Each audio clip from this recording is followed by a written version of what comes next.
चंडीगढ़ से ये बड़ी खबर, जहां पर बांध के गेट को खोला गया है। पहाड़ों में बारिश से सुखना लेक का जलस्तर बढ़ गया है।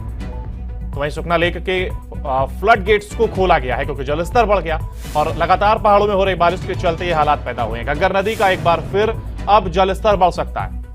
तो देखिए, पहाड़ों में बारिश से बढ़ा सुखना लेक का जलस्तर। तो वहीं सुखना लेक के फ्लड गेट्स को खोला गया है और गेट खोले जाने की वजह से वहां से पानी नीचे आ रहा है और इसी वजह से घग्गर नदी का एक बार फिर से जलस्तर बढ़ सकता है। तो पहाड़ों में बारिश से सुखना लेक का यह जलस्तर बढ़ा, जिसके चलते सुखना लेक के गेट्स को खोला गया है। और इसी खबर पर हमारे साथ हमारे संवाददाता रवि चंदेल जुड़ गए हैं। रवि, देखिए, जिस तरीके से एक बार फिर पहाड़ों में हुई बारिश की वजह से फ्लड गेट्स को खोला गया, ऐसे में घग्गर नदी का एक बार फिर से जलस्तर बढ़ सकता है। तो क्या कुछ हालात देखने को मिल सकते हैं? देखिए, सबसे पहले तो जिस तरीके से मौसम विभाग द्वारा जो है वो, यदि हम हिमाचल का जिक्र करें तो हिमाचल में 28 जुलाई तक जो है वो भारी बारिश का अलर्ट जो है वो जारी किया गया है।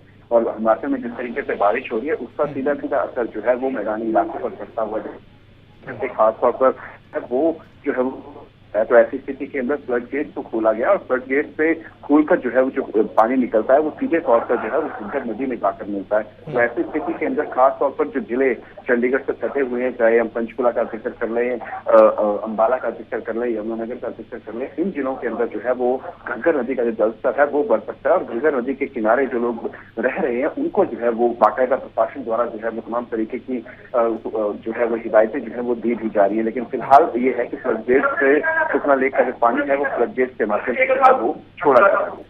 रवि, देखिए, जो प्रशासन की ओर से अलर्ट जारी किया गया है, तो ऐसे में क्या कुछ बातें प्रशासन की ओर से कही गई है? क्या एक बार फिर लोगों को अपना घर छोड़कर राहत शिविर का रुख करना पड़ेगा क्या? देखिए, फिलहाल जिस तरीके से बारिश हो रही है, बारिश अभी तक जो है वो फिलहाल चंडीगढ़ के अंदर नहीं हो रही है। कुछ इलाके अगर हम हरियाणा का जिक्र करें तो हरियाणा में भी कुछ होने फिलहाल तो सीधे तौर पर अभी उतना खतरा जो है वो नहीं मंडरा रहा। लेकिन जिस तरीके से मौसम विभाग का यदि हम विभाग द्वारा जो है वो आज और कल यानी कि 26 और 27 जुलाई को जो है वो भारी बारिश का प्रदेश के अंदर जो है वो अलर्ट जारी किया है। तो ऐसी स्थिति के अंदर अलर्ट रहने की सभी को जरूरत है। लेकिन जो लोग खास तौर पर जो है वो नदियों के किनारे, चाहे हम मार्कंडा नदी का जिक्र कर लें, घग्गर नदी का जिक्र कर लें, कांगड़ी नदी का जिक्र कर लें या फिर यमुना नदी का जिक्र कर लें, इन नदियों के किनारे जो लोग बैठे हुए हैं उन्हें जो है वो अधिक सतर्कता बरतने की जरूरत है। बहुत शुक्रिया रवि, आपका हमारे साथ जुड़ने के लिए और तमाम जानकारी साझा करने के लिए। तो देखिए, जलस्तर बढ़ने से चिंता जरूर बढ़ गई है और एक बार फिर से खतरा जरूर है। हालांकि प्रशासन अलर्ट है और लगातार अलर्ट किया जा रहा है लोगों को कि सतर्क रहें और तो जो एहतियात बरतने हैं उसका ध्यान रखें। हालांकि पहाड़ों में हो रही बारिश के चलते ये खामियां देखने को मिल रही है क्योंकि फ्लड गेट्स को खोला गया है। ऐसे में एक बार फिर घग्गर नदी का जलस्तर बढ़ सकता है, जिससे लोगों को स्थिति को दो चार होना पड़ सकता है।